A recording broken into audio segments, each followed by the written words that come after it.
টাকা লাগে টাকা নীতি, টাকা লাগলে টাকা নীতি, তবুও বিয়ের দাওয়াত দিতি, এমন ব্যতিক্রমী স্লোগানে ব্যানার ও ফেস্টুন হাতে বিক্ষোভ মিছিল করেছেন একদল তরুণ। বিক্ষোভকারীদের বন্ধু শাকিল শেখের বিয়েতে একই ব্যাচের অনেক বন্ধুদের দাওয়াত দেওয়া হলেও কয়েকজন ঘনিষ্ঠ বন্ধুকে দাওয়াত দেওয়া হয়নি।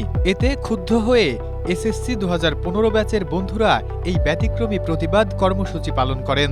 বিভিন্ন ধরনের ব্যানার ও ফেস্টুনে লেখা ছিল, বন্ধুত্বের মূল্য চাই, দাওয়াত না দিয়ে বিয়ে মানি না, টাকা লাগলে টাকা নীতি, তবুও বিয়ের দাওয়াত দিতি। বন্ধুর বিয়েতে দাওয়াত না পাওয়ার ক্ষোভ থেকে রাজবাড়ীর গোয়ালন্দ উপজেলা এলাকায় এই অভিনব বিক্ষোভ করেন বন্ধুরা।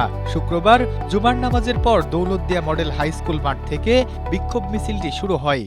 স্ট্রবেরি সুপার ডটেড ও ক্লাসিক ভ্যারিয়েন্ট, সেন্সেশন, জাগুক শিহরণ। পরে মিছিলকারীরা ঢাকা খুলনা মহাসড়কে অবস্থান করেন। ঘটনাটি স্থানীয়দের মধ্যে ব্যাপক হাস্যরস ও কৌতূহলের সৃষ্টি করেছে, যা সামাজিক যোগাযোগ মাধ্যমেও ভাইরাল হয়েছে।